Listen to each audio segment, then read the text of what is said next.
Bonjour bien-aimés, que le Seigneur soit béni, que le Seigneur soit loué. J'aimerais aujourd'hui partager un message que le Seigneur m'a fait grâce de recevoir récemment. Donc voilà, ça concerne donc les temps qui vont venir. Voilà. Toute la gloire vient à Yahushua Mashiach, Jésus-Christ, le roi des rois, celui qui règne. Alléluia, d'âge en âge.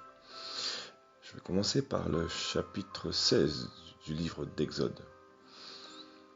Et toute l'assemblée des enfants d'Israël étant partie d'Élim vint dans le désert de Sin, qui est entre Élim et Sinaï, le 15e jour du second mois après qu'ils furent sortis du pays d'Égypte.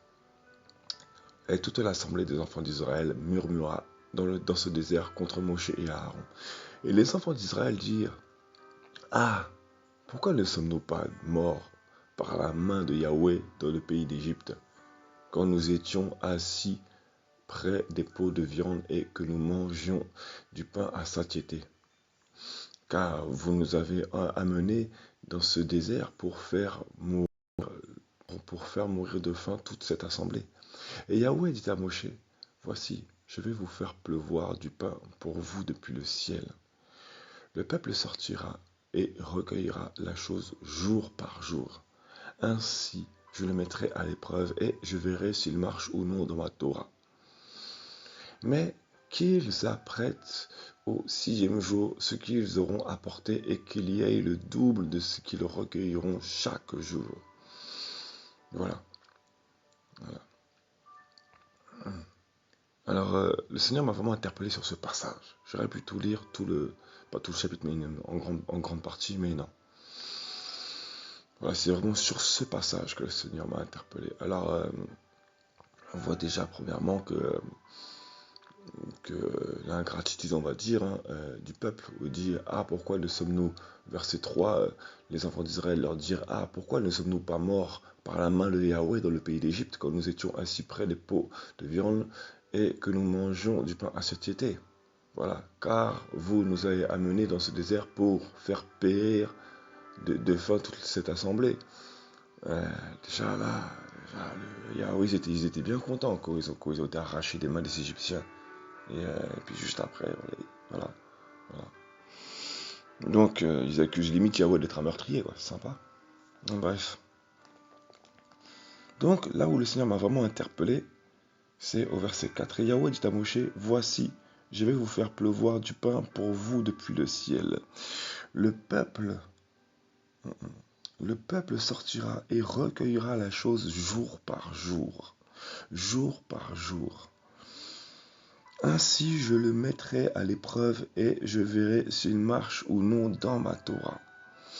Donc quand moi j'ai reçu ce message, vraiment, là où le Seigneur m'a vraiment interpellé, c'est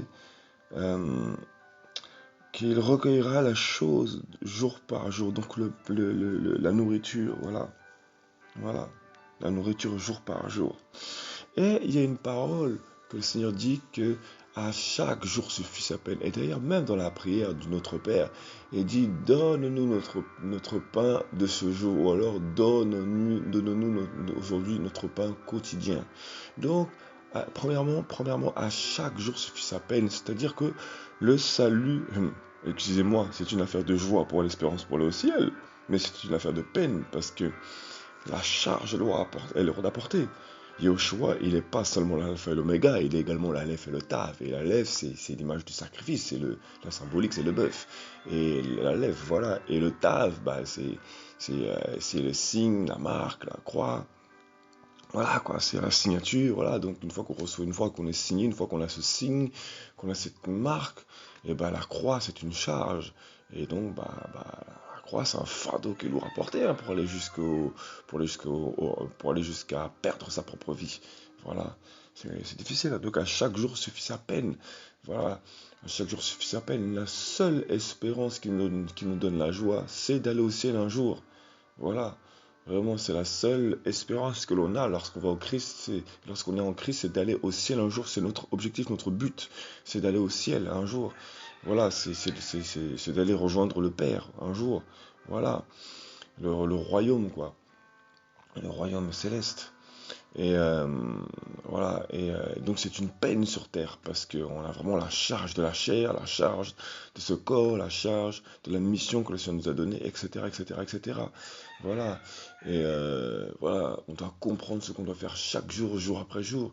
Voilà, donc voilà, et donne-nous aujourd'hui notre pain quotidien, notre pain de ce jour. Pourquoi? Parce que le pain, c'est également donc la parole.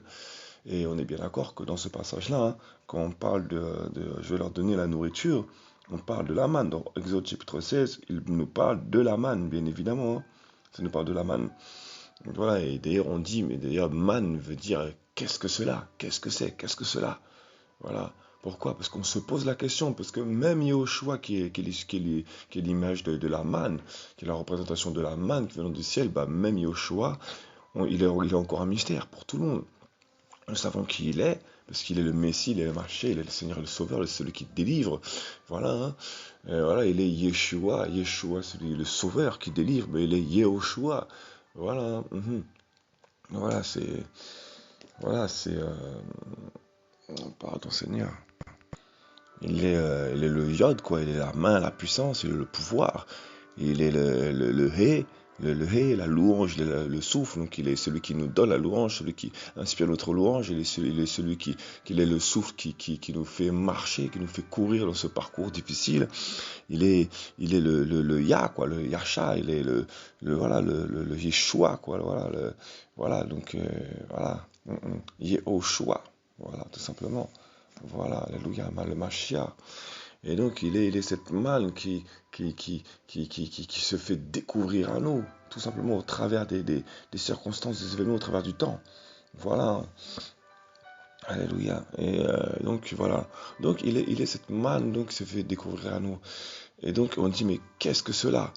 Et donc, il est ce pain qui se livre à nous, qui se fait découvrir à nous jour après jour, au quotidien, jour après jour, tout simplement.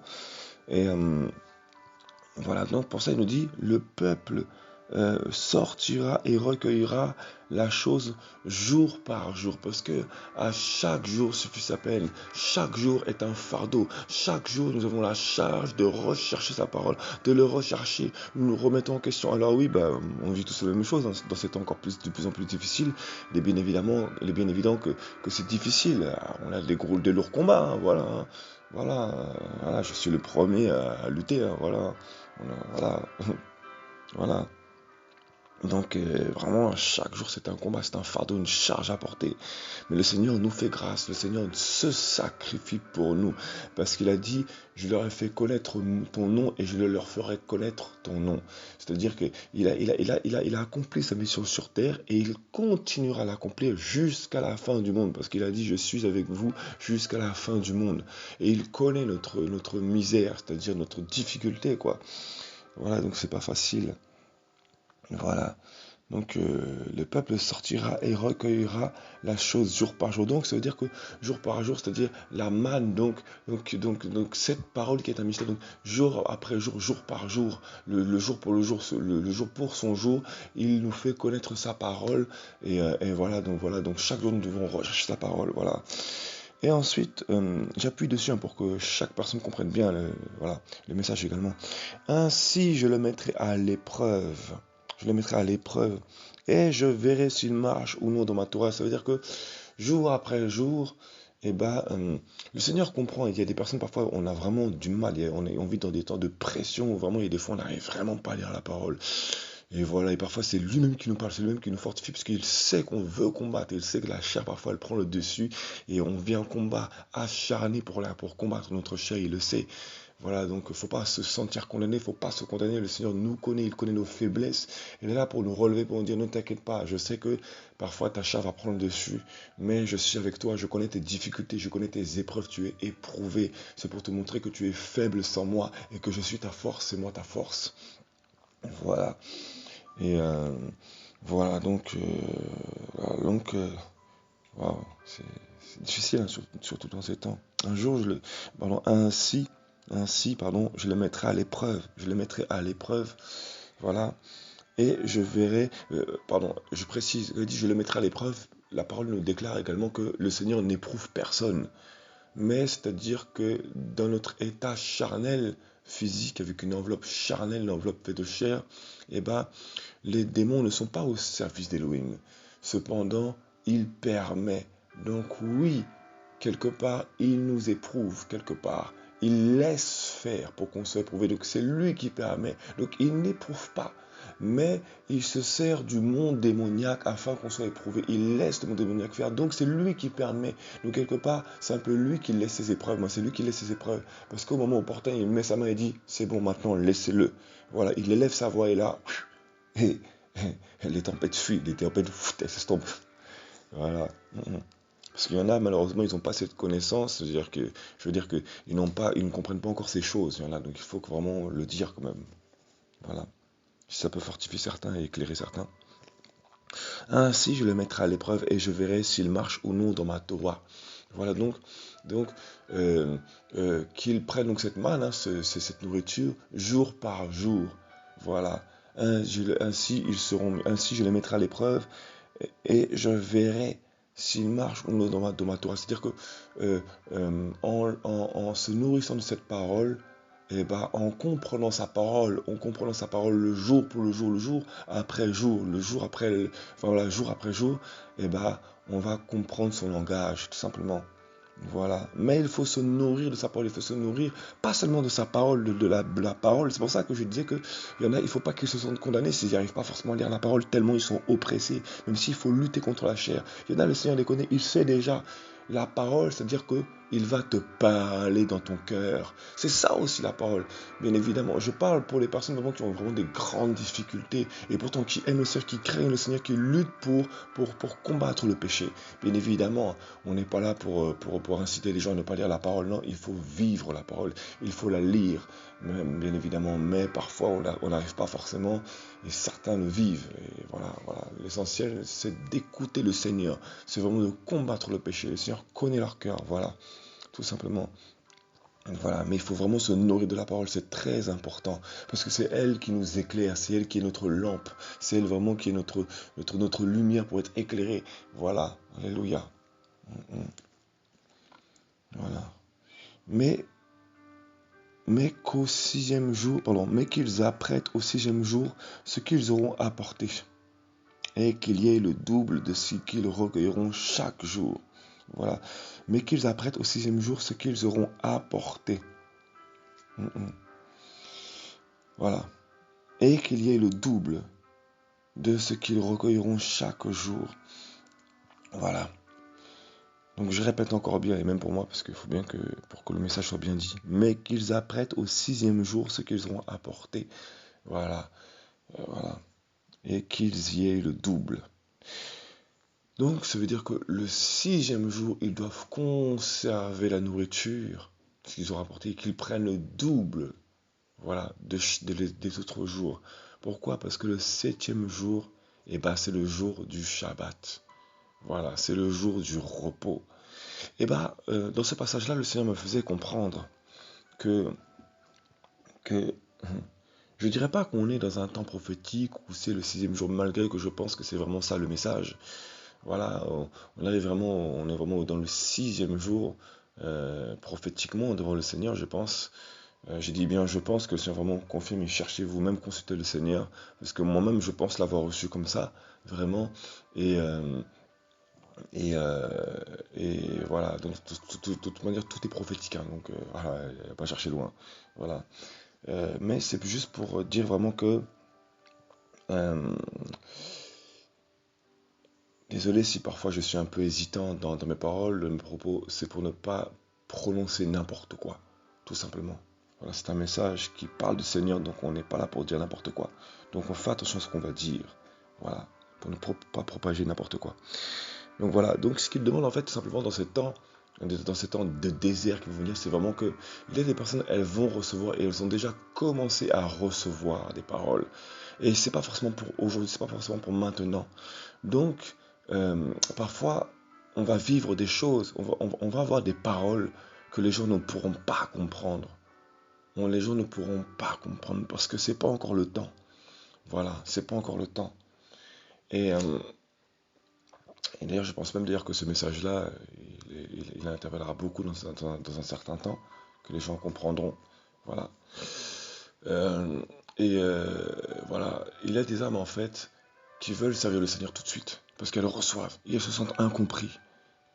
Et ce que le Seigneur demande, c'est de garder, parce qu'il y a un temps vraiment de désert qui va être terrible pour nombreux.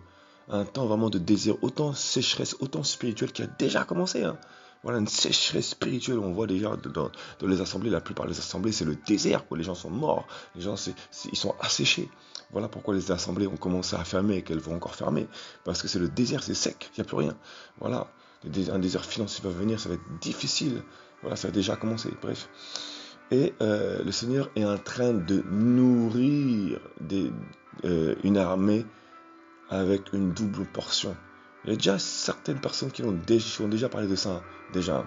Mais là, c'est un temps vraiment où le Seigneur il a déjà commencé et il va encore remplir des âmes on va dire d'une double onction, je ne sais pas comment dire ça, mais voilà, il va vraiment remplir pour des temps où des âmes sont vraiment en recherche, parce elles se seront certainement rendues compte qu'elles ont été dans la mauvaise voie. Et il y a des âmes, le Seigneur veut vraiment les sauver. Et vu qu'il veut qu'elles fassent partie de l'enlèvement, mais elles sont parmi les vrais. Et pourtant, elles ne sont pas de livrés forcément. Mais elles ont suivi le mauvais évangile. Parce que le diable, s'est accaparé d'eux, on va dire quelque chose comme ça. Voilà, on va dire ça comme ça. C'est pas le mot, mais il s'est saisi d'eux. Voilà, pour un temps. Voilà. Et en gros, il y a des âmes qui sont persécutées, rejetées. Et le Seigneur, au travers de cette pression, de cette grande pression, il va les remplir. Parce que plus tu vis des temps difficiles, plus même tu as envie de lâcher. Plus tu as envie même de lâcher le Seigneur. Le Seigneur te garde. C'est parce que il y a sa présence qui est là. C'est parce que tu es en train de mourir spirituellement pour que tu vives spirituellement. Vous allez comprendre. Vous allez comprendre. Alléluia, gloire à Yoshua Mashiach, vraiment. Quand, quand, parce qu'il y a des personnes qui sont des Joseph, et elles brillent de mille feux. Elle brille de mille feux, aïe, aïe, aïe. Et puis là, elle commence à ressentir que, waouh, c'est difficile, on a déchiré leurs vêtements, comme s'il n'y avait plus l'onction, il n'y a plus l'onction. Et pourtant, tu es rejeté de partout. Tu as l'impression que le Seigneur n'est plus avec toi. Et c'est parce que les frères les frères de Joseph étaient tous contre lui. Et pourtant, ils étaient bien de la famille de Jacob, non? Ils étaient bien de la famille de Jacob, non? Et ben voilà. Après, il y a eu réconciliation. C'est parce que le Seigneur est en train de te remplir. Il faut que tu aies un témoignage. Alléluia. Gloire à Yoshua Mashiach. On est un peu tous concernés par ce message, hein. Et je pense que ce message-là parlera dans des temps. Dans des temps à venir, ce message-là parlera à certains. Gloire à Yoshua Mashiach. Alléluia. Maintenant, je vais aller dans le livre de... Toujours un Shemot, hein, donc Exode, hein, chapitre 20 cette fois-ci. Voilà. Waouh, waouh, waouh, waouh. À partir du verset 18. Or, tout le peuple apercevait les tonnerres, les éclairs, le son du chauffard et la montagne fumante. Alors moi, j'ai été chercher dans la version hébraïque, et certains, on voit dans la version du second, d'autres versions, hein. Or, tout le peuple voyait les tonnerres, entendait les tonnerres ou je sais pas quoi, enfin, je sais plus comment c'est écrit, mais voilà, en tout cas, on nous fait comprendre que on les voit Attendez, je vais regarder ça vite fait. C'est bien ça, donc c'est oui, tout le peuple entendait les tonnerres et le son des trompettes. Voilà. Et il voyait les flammes et la montagne fumante. Moi, dans la version que j'ai, c'est or tout le peuple apercevait les tonnerres, les éclairs. Et effectivement, un tonnerre, on ne peut pas l'apercevoir, on ne peut pas le voir. Un tonnerre, ça s'entend. Or, la version hébraïque parle bien de apercevoir. Bon, recherchez la version hébraïque, vous allez voir, marqué apercevoir les tonnerres. Et ça ne parle pas de voir des flammes, ça parle bien d'éclairs de torches. Et c'est comme ça, c'est marqué comme ça. Dans la version hébraïque, on parle de torches. Voilà. Voilà. Donc voilà, et le son du chauffard. Voilà. Voilà. Bref. Donc, c'est ce que je tenais vraiment à préciser ceci, hein. Voilà. Et il voyait, et, et le peuple voyant cela, tremblait et se tenait loin. Voilà. Et ils dirent à Moshe, parle, toi, avec nous, et nous écouterons. Mais qu'Élohim ne parle pas avec nous, de peur que nous ne mourions. Ça, c'est terrible d'entendre ça. Mais c'est terrible, vraiment. Je vais continuer. Verset 20. Et Moshe dit au peuple, n'ayez pas peur, car Elohim est venu pour vous éprouver, afin que sa crainte soit devant vous, et que vous ne péchiez pas. Le peuple donc se tint loin. Mais Moshe s'approcha des ténèbres épaisses où était Elohim. Alors moi, j'ai reçu ce message-là, il y a environ 3 ans, j'avais déjà reçu ce message. Le Seigneur me l'avait déjà donné. Et à l'époque, le Seigneur m'avait déjà fait grâce d'avoir une chaîne YouTube à l'époque, mais bon, voilà, il fallait que j'ai des brisements, etc. Voilà. Voilà, et il m'avait déjà parlé de ça. Et c'est vrai qu'il y a pas mal de songes que j'ai reçus de la part du Seigneur depuis environ 2 ans de ça, où je voyais des démons. Je voyais vraiment des démons, des monstres, vraiment des monstres, des animaux, clairement, des animaux monstrueux, euh, grimper sur les murs au niveau des maisons, voilà, vraiment attraper, saisir des personnes, etc., etc., quoi, vraiment, elles grimpaient sur les murs, elles attrapaient les personnes, et il y avait très peu de personnes qui étaient au bord de la plage, et elles se préparaient, il y avait un hélicoptère qui venait pour les récupérer. J'ai reçu ça il y a environ 2 ans de ça.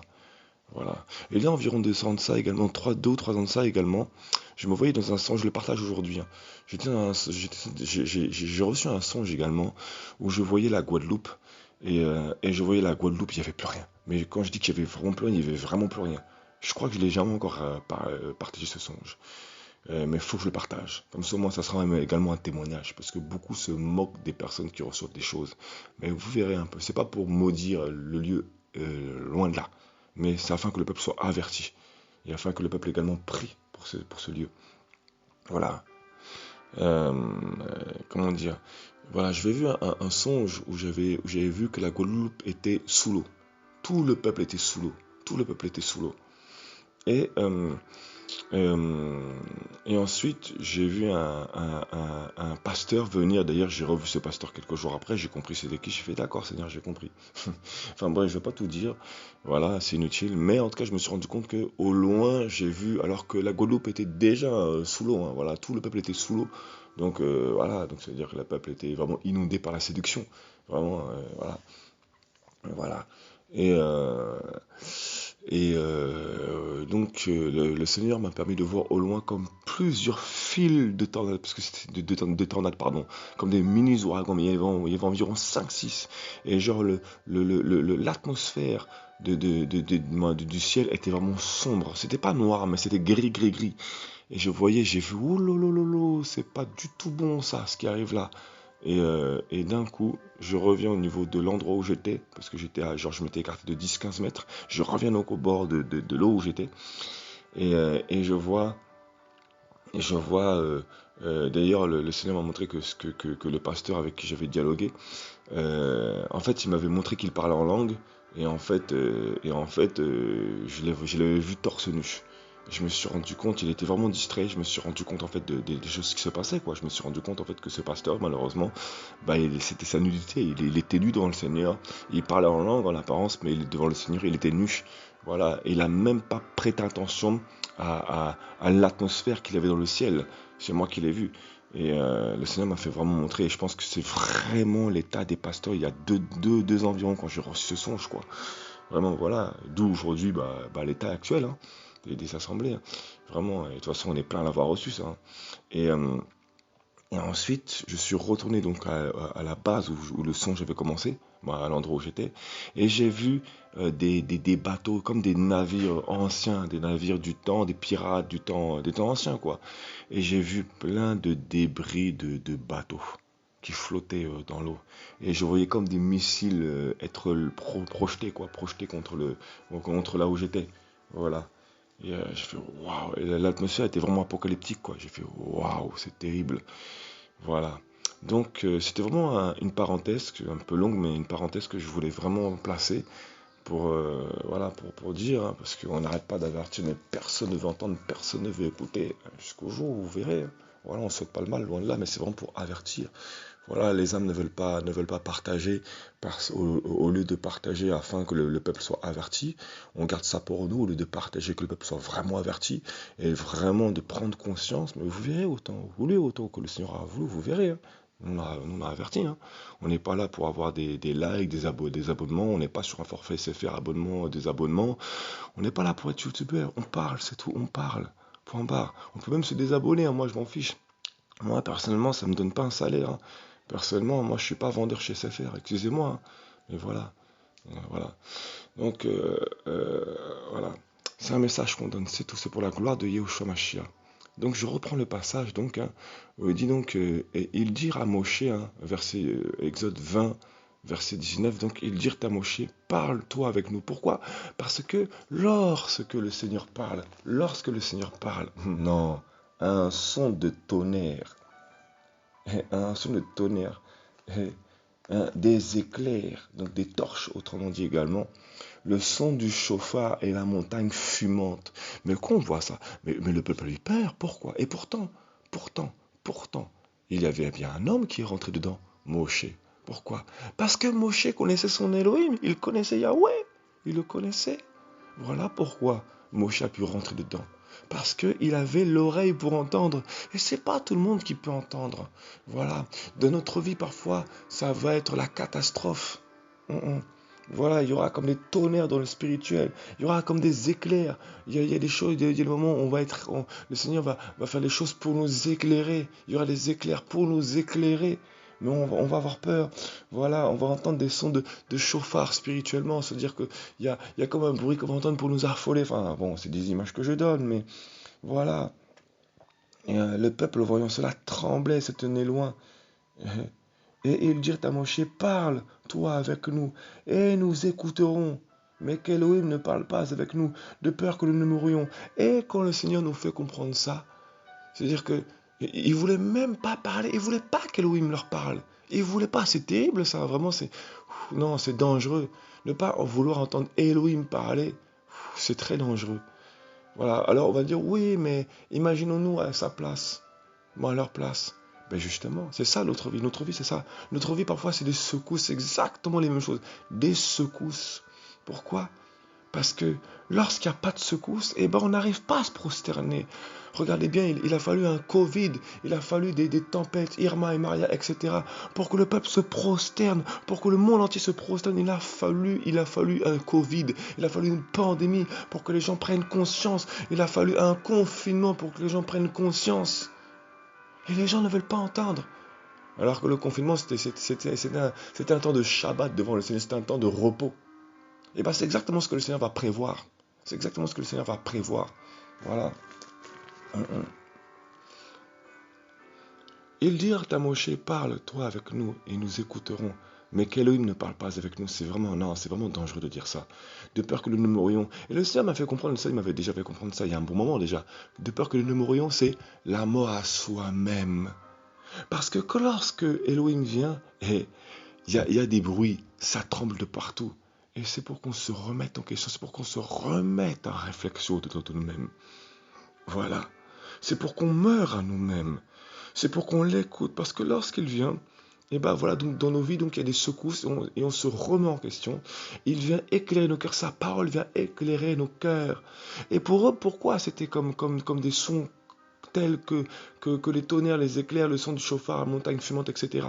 Parce qu'ils ne pouvaient pas entendre sa voix. Leur cœur n'était pas disposé. Et pourtant, Moshe, il est rentré dedans. Verset 20, et Moshe dit au peuple, n'ayez pas peur, n'ayez pas peur. Moshe dit au peuple, n'ayez pas peur, car Elohim est venu pour vous éprouver. On voit encore, c'est marqué encore pour vous éprouver. Voilà. Donc il vient se dire que lorsqu'il y a des circonstances, des événements bizarres dans nos vies, ça nous chamboule, et c'est pour nous éprouver, c'est pour voir qu'est-ce qu'on va faire, est-ce qu'on va courir partout, est-ce qu'on va se remettre en question, et là ça nous ramène à lui. Voilà, parce qu'on se souvient, là bizarrement, on aime bien faire nos vies, on aime bien faire nos propres vies à nous, on se dit chrétien, mais on n'est pas du tout discipliné, et on n'aime pas, enfin on aime bien faire nos propres vies. Alors le Seigneur nous ramène à lui. Voilà. Et c'est marqué car Elohim est venu pour vous éprouver afin que sa crainte soit devant vous. Afin que sa crainte soit devant vous. C'est-à-dire que s'il vient devant nous, quand on va laisser quelqu'un venir devant nous, eh ben, on va voir son comportement parce qu'il sera devant nous. On verra son comportement. On ne pourra que le voir parce qu'il sera devant nous. Et on verra son comportement. Du coup, au travers de son comportement, on va voir ce qu'il pense. Si on est assez sincère dedans de nos cœurs, on va dire, mais on va voir le comportement de la personne. On va dire, mais il y a quelque chose. Et là, on va voir qu'il a crainte pour nous. Il a la crainte pour nous. Il a la crainte qu'on pêche. Voilà. Car Elohim est venu devant vous pour vous éprouver, pardon. Car Elohim est venu pour vous éprouver afin que sa crainte soit devant vous. C'est-à-dire sa crainte, c'est-à-dire qu'on verra sa crainte. C'était ça, il n'est pas venu devant nous, mais il est venu pour nous éprouver afin que sa crainte soit devant nous. C'est-à-dire que lorsqu'on va le voir, on va voir on va comprendre sa marche, parce que Yahushua devance nos pas. Donc on verra pourquoi on n'arrive pas à marcher. Parce qu'il veut qu'on ait crainte pour être gardé, tout simplement. C'est par amour, voilà. Afin qu'on ne pêche pas. Et regardez bien verset 21, comment le peuple réagit. Le peuple donc se tint loin. En gros, nous on ne veut pas l'écouter. On ne veut pas l'écouter. Et lorsque Moshe dit qu'il est venu pour nous éprouver, afin que sa crainte soit devant nous, ils avaient peur. Ils avaient peur. Pourquoi? Parce qu'ils ne voulaient pas entendre sa voix. Ils ne comprenaient pas ses paroles. Pourquoi? Parce qu'ils ne le connaissaient pas. Et bien c'est exactement la situation de nombreux. Ils ne connaissent pas le Seigneur. Alors c'est des chamboulements au quotidien. Pourquoi? Parce qu'il n'y a pas la parole du quotidien. Ils n'ont pas la parole. Et ils ne comprennent pas. Et le Seigneur m'a fait comprendre au travers de ce passage que, que le peuple ne veut pas la parole au jour pour le jour. Normalement, le jour pour le jour, ça veut dire que le Saint-Esprit est notre témoin du quotidien. Mais si on ne veut pas comprendre les chamboulements du quotidien, et les chamboulements du quotidien, c'est un langage. Pourquoi? Parce qu'on n'arrive pas à manger le pain. On n'arrive pas à manger ce mystère. On n'arrive pas à le manger pour comprendre ce mystère. On n'arrive pas à avoir une relation avec ce mystère qu'a Yahushua. Forcément, pour nous, on sera chamboulé tout le temps. C'est normal. Voilà. Le peuple donc se tient loin. Même Moshe s'approcha des ténèbres épaisses où était Elohim. Voilà. Tout simplement. Le peuple donc veut rester loin du Seigneur. Alors désolé si le message paraît long, mais c'est vraiment pour expliquer. Voilà. Le peuple donc se tient loin en fait du Seigneur. Il se tient loin. Il se tient loin. Pourquoi? Parce que ça ne l'arrange pas. Il a peur. Et le peuple donc, vu qu'il a peur, il dit le Seigneur est bon, il est magnifique, le Seigneur il est fidèle. Et puis dès qu'il y a un peu de chamboulement, le Seigneur est terrible. Ouais, mais vous ne voulez pas l'écouter, faut pas se plaindre après. Voilà. Alors on n'est pas mieux les uns que les autres, mais quand le Seigneur châtie, c'est par amour. C'est parce qu'il veut qu'on comprenne sa crainte, parce qu'il veut qu'on vive. Il veut qu'on comprenne la crainte de son cœur pour nos vies. Et voilà, le peuple malheureusement ne comprend pas ceci, ne comprend pas ces choses malheureusement. Voilà. Et donc dans ce temps vraiment de désert qui va arriver, ceux donc qui pourront entrer dans cette épaisse, parce qu'il y a une épaisse couche de ténèbres là, qui a commencé à venir, il y a une épaisse couche ténébreuse qui a commencé à venir, parce que la gloire du Seigneur, pour rentrer dans la gloire du Seigneur, il faut traverser cette couche des ténébreuses. C'est des pressions, ce sont vraiment des pressions, et seuls vraiment ceux que le Seigneur voit leur cœur sincère, ils vont rentrer dedans. Ils vont rentrer dedans. Mais je vous dis, il y a beaucoup d'âmes. Elles veulent seulement un homme qui leur parle. Elles veulent un homme qui rentre dedans. Et elles veulent seulement un homme qui leur parle. Seulement, elles veulent juste un homme qui leur parle. C'est tout. Elles ne veulent pas entendre le Seigneur. Elles ne veulent pas mourir eux-mêmes. Dieu a tourné Elohim, dit à Elohim d'arrêter de nous parler de peur que nous ne mourions. Ouais, vous ne voulez pas que le Seigneur vous parle, pour ne pas qu'il vous témoigne de ce qu'il voit, qu'il déshonore son nom. Et vous ne voulez pas changer, donc vous ne voulez pas mourir à vous-même pour vivre du ciel, pour vivre par le ciel. Et c'est ça le message. C'est que malheureusement, nombreux veulent le message d'un homme. Ils ne veulent pas le message d'Elohim, ils ne veulent pas le message de Yahushua, ils ne veulent pas la manne. Qu'est-ce que cela? Ils ne veulent pas ce mystère qu'est Yahushua. Ils n'en veulent pas. Voilà, donc malheureusement, c'est un temps vraiment de désert où le Seigneur va vraiment ramener certaines âmes. Voilà, donc il va ramener certaines âmes et au travers donc de ces personnes donc qui vont recevoir cette double portion. Voilà, donc le Seigneur demande à certaines personnes, aux âmes de garder ce qu'ils ont reçu, parce qu'il y a un temps où ils vont être conduits, ils vont être amenés à cette fois-ci propager ce qu'ils ont reçu. Et il y a des âmes, du coup, qui ont été mal guidées, et elles vont revenir au Seigneur. Et je suis convaincu qu'il y a même des pasteurs qui sont aimés par le Seigneur, qui se sont égarés, voilà, détournés, des apôtres également, des vrais appelés, des vrais prophètes qui sont même élevés à cette heure-ci, hein. Des prophètes que j'en vois aujourd'hui, des prophètes qui sont élevés. Le Seigneur me montre au début, moi-même je me disais, mais ceux-là, ils ne sont pas du Seigneur. Et le Seigneur m'a montré, si, ils sont bien de moi. C'est pour ça que je les utilise toujours. Ils sont bien de moi. Et, euh, et le Seigneur les aime vraiment, il veut les sauver. Il y en a beaucoup, ils ont été élevés, hein, et il faut les respecter. Il faut les respecter. Voilà, il faut les respecter, il faut vraiment les bénir, parce que, parce que malgré ce qu'ils propagent, malheureusement, faut juste prier pour eux, quoi. Voilà, je suis le premier concerné par ce message, par cette chose, parce que voilà, je suis pas le premier à le faire. Mais voilà, c'est important de le dire. Voilà, parce que nombreux, malheureusement, font n'importe quoi, mais le Seigneur veut les sauver. Et bien évidemment, chacun aura des comptes à rendre, hein, chacun aura des couronnes, hein. Voilà, alors que vraiment, le Seigneur puisse vraiment attester au-dedans des cœurs ce message, vraiment, et que les âmes puissent vraiment comprendre, quoi. Voilà, il y a des âmes vraiment qui sont malheureusement détournées, que le Seigneur va ramener à la repentance. Il va les ramener à la repentance et pour les amener au ciel. Voilà. Et bien évidemment, chacun aura un compte à rendre, hein. Mais avant de penser au jour du jugement, vraiment, pensons vraiment à l'enlèvement. Parce que ceux qui vivront l'enlèvement, ils seront déjà au ciel, ils seront déjà dans la joie. Mais le jour du jugement, il y aura, voilà, voilà, le Seigneur fera les choses, quoi. Et ceux qui seront déjà au ciel, c'est bon, ils seront déjà dans la joie, quoi, voilà, hein. Gloire à Yahushua Mashiach. Donc voilà, je voulais vraiment partager ce message. J'ai vraiment hésité, je voulais pas forcément. Voilà, hein, parce qu'on ne se dit pas prophète, c'est le Seigneur qui fait les choses, tout simplement. Voilà. Et j'avais oublié également un point essentiel du message, c'est que, voilà, alors dans le message, c'est que le septième jour, en fait, quand il parle d'être rempli, moi, qui va nous, de garder la manne du sixième jour pour le jour du Shabbat, c'était que le jour du Shabbat, c'est le jour du repos pour le Seigneur. Et pendant ce désir, pendant ce temps désertique, nombreux, en fait, nombreux, comment dire ça, pendant que nombreux seront vraiment secs, asséchés, pour les brebis qui auront vraiment vécu des temps terribles, ça sera comme un temps de repos. Voilà, ce sera vraiment un temps de repos. Ce sera vraiment un temps où le Seigneur va faire justice. Voilà. C'est-à-dire que dans ce temps, en fait, nous aurons le shalom d'Elohim, le shalom de Yahweh. Nous aurons cette paix, cette tranquillité de Yahweh.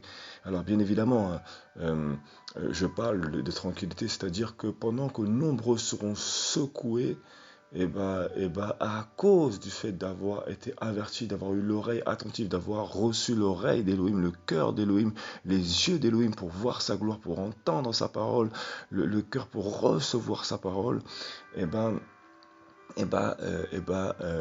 nous aurons le shalom d'Elohim, nous aurons cette paix, cette tranquillité, parce que nous aurons été avertis. Et en fait, voilà.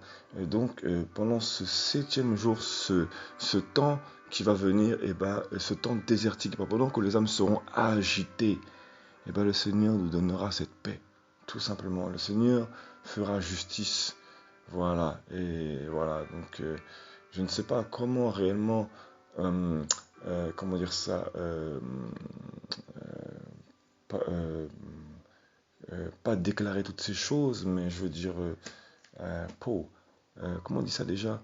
Matérialiser ces choses au travers de mes dires, voilà, voilà, de la parole que je pourrais euh, partager. Cependant, voilà, ce sera un temps vraiment où le Seigneur va vraiment bénir ses âmes, ses brebis, voilà, au travers de ce temps, voilà, pendant que d'autres seront vraiment asséchés parce que elles n'auront pas voulu entendre, parce qu'en fait c'est un temps en fait où le Seigneur veut vraiment avertir le peuple que ça va être un temps de sécheresse terrible. Et ben ceux qui auront vraiment été dans la parole du Seigneur, qui auront gardé la parole du Seigneur précieusement, et ben ils seront dans le shalom. Je dis bien le shalom d'Elohim. Ils sont vraiment dans le shalom d'Elohim, dans le shalom de Yahweh. Voilà, je dis bien ce mot parce que ce mot est important, ce mot a une importance, surtout dans ces temps. Je pense que ce mot-là va être important parce que on sera vraiment dans un repos. Ce sera un temps de Shabbat. Voilà, on sera prêt, on sera préparé, on aura été averti. Voilà, donc c'est vraiment le message que je voulais partager. Gloire au Shamash. J'allais oublier cette parole qui est pourtant essentielle à ce message. Voilà. Donc soyez vraiment en paix, soyez vraiment dans l'abondance de la grâce du Seigneur. Ne soyez pas découragés, que tous ceux qui vivent un temps de désert, vraiment ne soyez pas découragés. C'est un temps de brisement pour bénir ensuite.